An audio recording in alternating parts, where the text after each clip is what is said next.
Hello students, स्वागत है आपका हमारे नए वीडियो में। हम पढ़ रहे थे 11वीं कक्षा के जीव विज्ञान का अध्याय 14 जो कि है श्वसन और गैसों का विनिमय। ओके, हमने इसका 7 लेक्चर्स कंप्लीट कर लिया है। आज है हमारा इसका 8th पार्ट यानी कि भाग 8। तो चलिए आज की क्लास को शुरू करते हैं। सबसे पहले आता है प्रस्तुति, यानी कि आज का जो हमारा वीडियो लेक्चर चलेगा उस लेक्चर में हम इस अध्याय का कौन सा पोर्शन कवर करेंगे। तो आज का हमारा बेसिकली टॉपिक रहेगा श्वसन संबंधी आयतन यानी रेस्पिरेटरी वॉल्यूम्स, देन फुफ्फुसी क्षमताएं, लंग कैपेसिटीज, ओके, यानी कि वॉल्यूम्स एंड कैपेसिटीज ये हम पढ़ेंगे। श्वसन आयतन एवं क्षमताओं के सूत्र क्या होते हैं, फॉर्मूला, और ये बहुत ज़्यादा यूज में भी आएंगे, ठीक है, एग्जाम्स में भी इससे क्वेश्चन पूछे जाते हैं। तो चलिए आज की क्लास को हम लोग ध्यान से देखते हैं, पढ़ते हैं, समझते हैं। श्वसन संबंधी आयतन यानी कि रेस्पिरेटरी वॉल्यूम्स। देखिए, सबसे पहला आता है ज्वारीय आयतन यानी कि टाइडल वॉल्यूम। ये क्या होता है? बिल्कुल एनसीईआरटी का है ये, ठीक है। जिस तरह से एनसीईआरटी में दिया गया है उसी तरह से यहाँ पे मैं बताऊंगी। ओके, ये जो हम देख रहे हैं जो भी है ये ज्वारीय आयतन, टाइडल वॉल्यूम जिसे बोलते हैं हम, वो आखिर होता क्या है? ज्वारीय आयतन वह वायु मात्रा है जिसे हम बिना किसी प्रयास के बिल्कुल सामान्य स्थिति में अंदर लेते हैं और बाहर छोड़ते हैं। यह हमारे श्वसन का आप कह सकते हो बेसिक लेवल है, यानी जब हम आराम कर रहे होते हैं, बैठे होते हैं या फिर सामान्य गतिविधि कर रहे होते हैं, तब यही आयतन लगातार चलता रहता है। औसतन यह लगभग कितना होता है? 500 ml होता है। लेकिन यह एक स्थिर संख्या नहीं है, यह व्यक्ति की उम्र, शरीर के आकार और गतिविधि के स्तर के अनुसार थोड़ा बदल भी सकता है। अब आप इसे थोड़ा गहराई से समझिए। जब हम सामान्य सांस लेते हैं तो डायफ्राम हल्का नीचे जाता है और जो चेस्ट का आयतन होता है वो थोड़ा सा बढ़ता है, जिससे कि लगभग 500 ml हवा अंदर जाती है। लेकिन ध्यान देने वाली बात यह है कि इस पूरी हवा का उपयोग गैस विनिमय में नहीं होता है। इसका एक छोटा सा हिस्सा डेड स्पेस में रह जाता है, जैसे कि श्वसन नली, इन सभी में, ठीक है। फिर भी यह आयतन शरीर की बेसिक जरूरतों को पूरा करने के लिए पर्याप्त होता है। यदि हम इसे 1 मिनट के स्तर पर देखें तो सामान्य व्यक्ति लगभग 12 से 16 बार सांस लेता है। इसका मतलब है कि 1 मिनट में लगभग कितना हो जाएगा? 6000 से 8000 ml वायु का आदान प्रदान हो जाता है। इसे मिनट वेंटिलेशन भी कहते हैं। इसे ऐसे समझिए जैसे कि घर में पंखा लगातार एक समान गति से चलता रहता है ताकि हवा का सामान्य प्रवाह बना रहे। वैसे ही टीवी जो होता है हमारे शरीर में बेसिक एयर फ्लो बनाए रखता है। टीवी यानी कि टाइडल वॉल्यूम की जो बात हो रही है वो एक तरह से बेसिक एयर फ्लो बनाए रखता है। ओके, तो ये टाइडल वॉल्यूम था। चलिए नेक्स्ट आता है इंस्पिरेटरी रिजर्व वॉल्यूम, आईआरवी जिसे बोलते हैं, अंतः श्वसन सुरक्षित आयतन। आईआरवी वह अतिरिक्त वायु होता है जिसे हम सामान्य सांस लेने के बाद भी और जोर लगाकर अंदर ले सकते हैं। ओके, यानी कि टाइडल वॉल्यूम के ऊपर जो एक्स्ट्रा कैपेसिटी है वही आईआरवी कहलाती है। यह लगभग कितना होता है? 2500 से 3000 ml, ठीक है, जो कि टीवी से कई गुना अधिक है। अब इसे आप फिजियोलॉजिकल तरीके से समझिए, जैसे कि जब हम सामान्य सांस लेते हैं तब केवल कुछ मांसपेशियां सक्रिय होती है, लेकिन जब हमें ज़्यादा ऑक्सीजन की ज़रूरत होती है, जैसे कि दौड़ते समय, सीढ़ियाँ चढ़ते समय, खेलते समय, तो क्या होता है? हमारा शरीर अतिरिक्त मांसपेशी यानी कि एक्सेसरी मसल्स को भी सक्रिय कर देता है, एक्टिव कर देता है। इससे कि क्या होता है? चेस्ट जो होता है वो और अधिक फैलता है। ओके, और हम ज़्यादा हवा अंदर ले पाते हैं। यही होता है आईआरवी। यह जो होता है वो आयतन, ये जो आयतन होता है शरीर के बैकअप सिस्टम की तरह काम करता है। सामान्य स्थिति में इसकी जरूरत नहीं पड़ती है, लेकिन जब शरीर को ज़्यादा ऊर्जा चाहिए होती है तब ये जो होता है, यही जो अतिरिक्त हवा होता है हमें अधिक ऑक्सीजन उपलब्ध कराती है। जैसे मान लीजिए कि आपके पास एक बैग है जिसमें आप हमेशा डेली यूज़ का जो है वो सामान होता है वो आप रखते हैं, ठीक है, तो उसको आप मान लीजिए कि वो टीवी है, टाइडल वॉल्यूम है। लेकिन जब आपको ज़्यादा सामान ले जाना हो तो आप उसी बैग में और जगह बनाकर अतिरिक्त सामान भी रख लेते हैं। वह जो अतिरिक्त जगह होता है ना वही आईआरवी की तरह है, यानी कि यह शरीर की एक्स्ट्रा कैपेसिटी होती है जो कि जरूरत पड़ने पर काम आती है। ओके, नेक्स्ट आते हैं निश्वसन सुरक्षित आयतन यानी कि एक्सपिरेटरी रिजर्व वॉल्यूम। देखिए, आपको ये जो वैल्यू है वो आपको बहुत अच्छे से याद रखनी है, ठीक है, ध्यान में रखना है किसका वैल्यू कितना है। ERV वह अतिरिक्त वायु होता है जिसे हम सामान्य सांस छोड़ने के बाद भी और प्रयास करके बाहर निकाल सकते हैं। सामान्य निःश्वसन के बाद भी फेफड़ों में कुछ वायु बची रहती है, लेकिन जब हम जोर लगाते हैं, जैसे कि तेज फूंक मारते हैं, तो हम उस अतिरिक्त वायु को भी बाहर निकाल सकते हैं, और वही ERV कहलाती है। इसकी मात्रा जो होती है लगभग 1000 से 1100 ml होती है। अब इसे थोड़ा सा ऐसे समझिए, जैसे कि सामान्य निःश्वसन जो होता है, जो एक्सेलेशन करते हैं, नॉर्मल एक्सेलेशन, वो एक पैसिव प्रक्रिया होती है, पैसिव प्रोसेस होता है, जिसमें कि फेफड़े अपने आप से कुड़ते हैं। लेकिन ERV के दौरान क्या होता है, हम सक्रिय रूप से मांसपेशियों को, विशेषकर आप कह सकते हैं एब्डोमिनल मसल और इंटरनल इंटरकॉस्टल मसल, उसका उपयोग करते हैं, जिससे कि जो चेस्ट और अधिक से कुड़ जाती है और अतिरिक्त हवा बाहर निकालती है। ये जो आयतन है फेफड़ों की क्लीनिंग मैकेनिज्म की तरह भी काम करता है। जब हम जोर से सांस बाहर निकालते हैं तो फेफड़ों के अंदर भी की जो स्टे लेयर होती है, ठीक है, वो भी बाहर निकलती है, जिससे कि अगली बार ताजी हवा, फ्रेश एयर अधिक मात्रा में अंदर जा सकती है। जैसे कि किसी बोतल में थोड़ा पानी बचा हुआ हो तो हम उसे जोर से झटका देकर पूरी तरह खाली कर देते हैं। आखिर क्यों करते हैं, वो तो बचा हुआ है ना, वो बहुत दिन से समझिए बचा हुआ है, तो हम लोग उसको पूरा खाली करके क्या करते हैं, उसमें फ्रेश वाटर भरते हैं, है ना। उसी तरह से एयर में भी होता है, स्टेल एयर जो होता है वो बाहर निकलता है, उसके बाद ज़्यादा फ्रेश एयर अंदर आ सकता है, वही होता है ERV। ERV भी क्या करता है, फेफड़ों को अधिक खाली करने में मदद करता है। ओके, चलिए नेक्स्ट आते हैं, अवशिष्ट आयतन क्या है। अवशिष्ट आयतन की बात करें तो ये एक बहुत ही रोचक बात है। हम चाहे जितना भी जोर लगाकर सांस बाहर निकालें, ठीक है, आपको लगेगा कि अब आप पूरा खाली कर सकते हो, लेकिन ऐसा नहीं हो सकता है। फिर भी फेफड़ों में कुछ वायु हमेशा बची रहती है, और इसी को अवशिष्ट आयतन कहते हैं। और यह लगभग कितना होता है, 1100 से 1200 मिलीलीटर होता है, ml।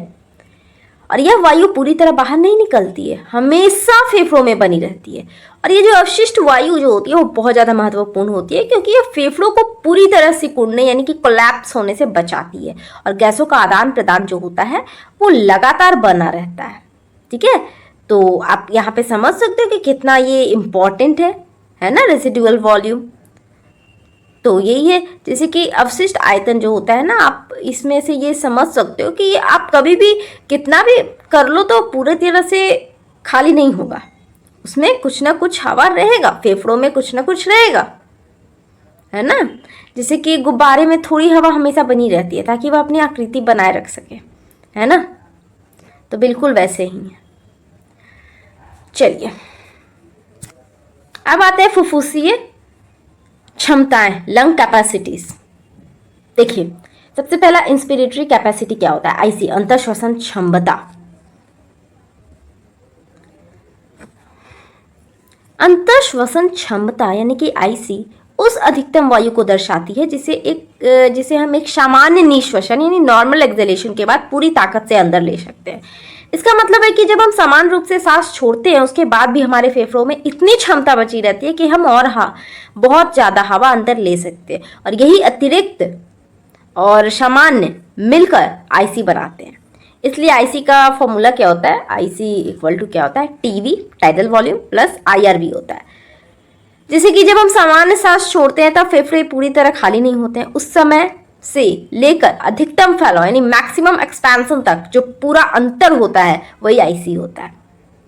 यह सीधे सीधे बताता है कि हमारे फेफड़े कितनी गहराई तक काम कर सकते हैं। और यह क्षमता जो है वो खास तौर पर तब महत्वपूर्ण होती है जब शरीर को आप कह सकते हो अचानक ज़्यादा ऑक्सीजन की ज़रूरत होती है, जैसे कि दौड़ते समय, खेलते समय या फिर तेज चलने पर। उस समय हम गहरी सांस लेते हैं और वही IC का उपयोग होता है। जैसे कि आपके पास एक गुब्बारा है जो कि आधा पिचका हुआ है नॉर्मल एक्सहेलेशन के बाद, अब आप उसे जितना ज़्यादा फुला सकते हैं वो उसकी इंस्पिरेटरी कैपेसिटी है, यानी कि IC हमारे फेफड़ों की मैक्सिमम फिलिंग कैपेसिटी को दर्शाता है। ओके, नेक्स्ट आता है निःश्वसन क्षमता, एक्सपिरेटरी कैपेसिटी क्या होता है। एक्सपिरेटरी कैपेसिटी उस अधिकतम वायु को दर्शाती है जिसे हम एक समान अंतःश्वसन यानी नॉर्मल इनहेलेशन के बाद पूरी ताकत से बाहर निकाल सकते हैं। इसमें समान रूप से अंदर ली गई वायु यानी कि TV और अतिरिक्त बाहर निकाले जा सकने वाली वायु ERV दोनों शामिल होती है। इसलिए हम इसी को क्या लिखते हैं, इसी equal to TV plus ERV। जैसे कि जब हम सामान्य सांस लेते हैं तब फेफड़े एक निश्चित स्तर तक भरते हैं, लेकिन उसके बाद भी हम चाहें तो और जोर लगाकर अधिक हवा बाहर निकाल सकते हैं, और यही होता है एक्स्ट्रा एम्प्टिंग कैपेसिटी, ईसी। ये जो क्षमता है विशेष रूप से तब काम आती है जब हमें फेफड़ों को अधिक साफ करना होता है, जैसे कि तेज खांसी के दौरान, ठीक है, या फिर गहरी सांस छोड़ते समय। इससे फेफड़ों के अंदर की पुरानी या अवशिष्ट हवा बाहर निकलती है और अगली सांस के लिए जगह बनती है। जैसे कि किसी पानी की टंकी को आप समान रूप से खाली करते हैं, वो टीवी हो गया, लेकिन अगर आप उसे पूरी तरह खाली करना चाहें तो अतिरिक्त प्रयास करते हैं, और वही अतिरिक्त हिस्सा जो होता है वो ईआरवी है, और पूरा मिलाकर ईसी बनता है, एक्सपिरेटरी कैपेसिटी। इस प्रकार ईसी हमारे फेफड़ों की एक तरह से मैक्सिमम एम्प्टिंग कैपेसिटी होती है, और यह श्वसन नियंत्रण को बेहतर बनाता है। अब देखिए है फंक्शनल रेसिडुअल कैपेसिटी, यानी कि क्रियाशील अवशिष्ट क्षमता। क्रियाशील अवशिष्ट क्षमता वह वायु मात्रा होती है जो सामान्य निश्वसन यानी नॉर्मल एक्सहेलेशन के बाद भी फेफड़ों में बची रहती है। इसमें दो भाग शामिल होते हैं, पहला ईआरवी जो कि हम निकाल सकते हैं, दूसरा होता है आरवी जो कि कभी नहीं निकलती है। इसलिए एफआरसी क्या होता है, ईआरवी प्लस आरवी। जैसे कि जब हम सामान्य सांस छोड़ते हैं तब भी फेफड़े पूरी तरह खाली नहीं होते हैं, उनमें कुछ वायु हमेशा बनी रहती है, और यही एफआरसी का हिस्सा है। यह वायु बहुत महत्वपूर्ण होती है क्योंकि यही गैसों के निरंतर आदान प्रदान को बनाए रखती है, यहाँ तक कि सांसों के बीच छोटे छोटे अंतराल में भी। एफआरसी को फंक्शनल इसलिए कहा जाता है क्योंकि यह फेफड़ों को हमेशा एक कार्यशील रेडी टू वर्क स्थिति में रखता है। अगर फेफड़े हर बार पूरी तरह खाली हो जाए तो हर सांस के साथ उन्हें फिर से शुरू से भरना पड़ेगा, जो बहुत असुविधाजनक और धीमी प्रक्रिया हो जाएगी। ओके, जैसे कि किसी मशीन में थोड़ी सी ऊर्जा यानी बैकअप पावर हमेशा बनी रहती है ताकि वो तुरंत काम शुरू कर सके। अगर बार बार उसे पूरी तरह बंद करके फिर से चालू करना पड़े तो आप समझ सकते हो काम धीमा हो जाएगा। ठीक उसी तरह एफआरसी भी हमारे श्वसन तंत्र को कंटिन्यूअसली एक्टिव बनाए रखता है। इसके अलावा एफआरसी फेफड़ों की संरचना को भी स्थिर बनाए रखता है, और यह उन्हें पूरी तरह सिकुड़ने से बचाता है, और गैसों के संतुलन यानी कि ऑक्सीजन और कार्बन डाइऑक्साइड के संतुलन को बनाए रखने में मदद करता है। ओके, यानी कि अगर आप तीनों को एक साथ जोड़कर समझे तो आप कह सकते हैं कि आईसी क्या होता है, फेफड़ों की भरने की अधिकतम क्षमता। ईसी की बात करें तो फेफड़ों की खाली करने की अधिकतम क्षमता। एफआरसी की बात करें तो फेफड़ों की हमेशा बची रहने वाली कार्यशील वायु, यानी कि फेफड़े केवल हवा लेते हैं और छोड़ते ही नहीं बल्कि वे कॉन्टिन्यूअस सिस्टम की तरह काम करते हैं, जहाँ की कुछ हवा हमेशा मौजूद रहती है और जरूरत के अनुसार अधिक या कम ली या छोड़ी जा सकती है। ओके, चलिए नेक्स्ट आते हैं। अब आता है जैव क्षमता यानी कि वाइटल कैपेसिटी। जैव क्षमता वह अधिकतम वायु मात्रा है जिसे हम पूरी गहराई से सांस अंदर लेने के बाद पूरी ताकत से बाहर निकाल सकते हैं, मैक्सिमम इनहेलेशन के बाद। यानी कि यह हमारे फेफड़ों की इफेक्टिव वर्किंग कैपेसिटी को दर्शाती है, यानी वास्तव में हम कितनी हवा का उपयोग कर सकते हैं। इसमें तीनों आयतन शामिल होते हैं, आईआरवी, टीवी और ईआरवी तीनों, यानी कि VC equal to IRV plus TV plus ERV। मैं सभी का फॉर्मूला जो होता है एक साथ लास्ट में बता दूंगी ताकि आपको याद करने में आसानी हो, क्योंकि फॉर्मूला आपको याद रखना है। यानी कि जब हम सामान्य सांस लेते हैं तो केवल TV का उपयोग होता है, ओके, टाइडल वॉल्यूम का। लेकिन जब हम अपनी पूरी क्षमता का उपयोग करते हैं, पहले जितनी ज़्यादा हो सके हवा अंदर लेते हैं IRV तक, और फिर पूरी ताकत से बाहर निकालते हैं ERV तक, तो उस पूरी प्रक्रिया में जितनी हवा का आदान प्रदान होता है वही VC कहलाता है, वाइटल कैपेसिटी। यह फेफड़ों की कार्य क्षमता का एक बहुत महत्वपूर्ण संकेतक है, क्योंकि यह बताता है कि फेफड़े कितनी प्रभावी तरीके से हवा को अंदर ले और बाहर निकाल सकते हैं। और यही कारण है कि खिलाड़ियों, तैराकों और धावकों में VC जो होता है वो सामान्य लोगों की तुलना में अधिक होती है, क्योंकि उनके फेफड़े अधिक प्रशिक्षित और मजबूत होते हैं। जैसे मान लीजिए कोई व्यक्ति एक बार में कितना अधिक काम कर सकता है, जैसे कि वजन उठाना या फिर दौड़ना, वही उसकी कुल कार्य की क्षमता होती है। ठीक उसी तरह VC भी हमारे फेफड़ों की मैक्सिमम यूजेबल कैपेसिटी को दर्शाती है। ओके, नेक्स्ट आते हैं टोटल लंग कैपेसिटी। देखिए, टोटल लंग कैपेसिटी जो होती है फेफड़ों में मौजूद कुल वायु की अधिकतम मात्रा को दर्शाती है। यानी कि जब हम पूरी ताकत से सांस अंदर लेते हैं तब फेफड़ों में जितनी हवा होती है वह TLC कहलाती है। इसमें सभी आयतन शामिल होते हैं। TLC इक्वल टू होता है IRV plus TV plus ERV plus RV। अब आप चाहें तो इसको ईजी रूप में लिख सकते हैं, TLC equal to VC plus RV, क्योंकि VC क्या होता है, IRV plus TV plus ERV। Okay, जैसे कि वीसी में वह सारी हवा शामिल होती है जिसे हम अंदर लेकर बाहर निकाल सकते हैं, लेकिन आरवी क्या होता है, रेसिडुअल वॉल्यूम, जो कि वह वायु है जो कभी भी बाहर नहीं निकलती है। इसलिए टीएलसी में वह यूजेबल यानी वीसी और non usable but necessary RV दोनों प्रकार की वायु शामिल होती है। टीएलसी हमें यह बताती है कि हमारे फेफड़े अपनी अधिकतम सीमा तक कितना फैल सकते हैं और कुल कितनी वायु को धारण कर सकते हैं। यह फेफड़ों की एब्सोल्यूट कैपेसिटी होती है, जैसे कि किसी पानी की टंकी की कुल क्षमता जिसमें वह पानी भी शामिल है और जिसे आप निकाल सकते हैं, और वह भी जो हमेशा नीचे थोड़ा बहुत बचा रहता है वह भी। ठीक उसी तरह टीएलसी फेफड़ों की टोटल स्टोरेज कैपेसिटी को दर्शाती है। ओके, अब आता है श्वसन आयतन एवं क्षमताओं के सूत्र। चलिए ये देखिए, अब जैसे कि ये सभी जो भी आपने यहाँ पे पढ़ा, कैपेसिटीज, वॉल्यूम्स, इनका क्लिनिकल सिग्निफिकेंस भी होता है। जैसे कि श्वसन संबंधी आयतनों और क्षमताओं का अध्ययन चिकित्सा विज्ञान में बहुत ज़्यादा महत्वपूर्ण भूमिका निभाता है। इनकी मदद से डॉक्टर यह समझ सकते हैं कि फेफड़े सही ढंग से काम कर रहे हैं या नहीं कर रहे हैं, और यदि कोई समस्या है तो वह किस प्रकार की है। इन सभी आयतनों और क्षमताओं को मापने के लिए एक विशेष उपकरण, ठीक है, का उपयोग किया जाता है, जिसे स्पायरोमीटर कहा जाता है। यह उपकरण व्यक्ति की सांस लेने और छोड़ने की क्षमता को रिकॉर्ड करता है। ओके, चलिए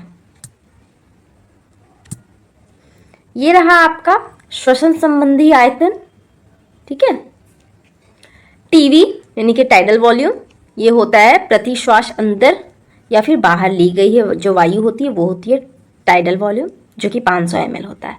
आईआरवी इंस्पिरेटरी रिजर्व वॉल्यूम, अधिकतम अंतर श्वसन होता है, माइनस टीवी यानी कि ये होता है 2500 से 3000 ml।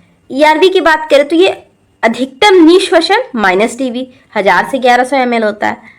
आरवी क्या होता है, रेसिडुअल वॉल्यूम, अधिकतम निश्वसन के बाद जो शेष वायु होता है जो कि कभी बाहर नहीं निकलता है, वो 1100 से 1200 ml। ये देखिए लंग कैपेसिटीज का फॉर्मूला है, IC equal to TV plus IRV, EC equal to TV plus ERV, FRC equal to ERV plus RV, then VC equal to IRV plus TV plus ERV, then TLC equal to IRV plus TV plus ERV plus RV, या फिर आप TLC को मैंने बताया कि आप इस तरह से भी लिख सकते हैं, TLC equal to VC plus RV। Okay, जिसके साथ ये वाला हमारा पोर्शन कंप्लीट होता है वॉल्यूम्स एंड कैपेसिटीज का संक्षेपण। यानी कि आज की क्लास में हमने क्या क्या पढ़ा, आज हमने देखा श्वसन संबंधी आयतन यानी कि respiratory volumes, then lung capacities and then श्वसन आयतन एवं क्षमताओं के सूत्र देखे। ओके, ठीक है, तो फिर मिलते हैं हम लोग अगले वीडियो में। आज के लिए इतना ही, धन्यवाद।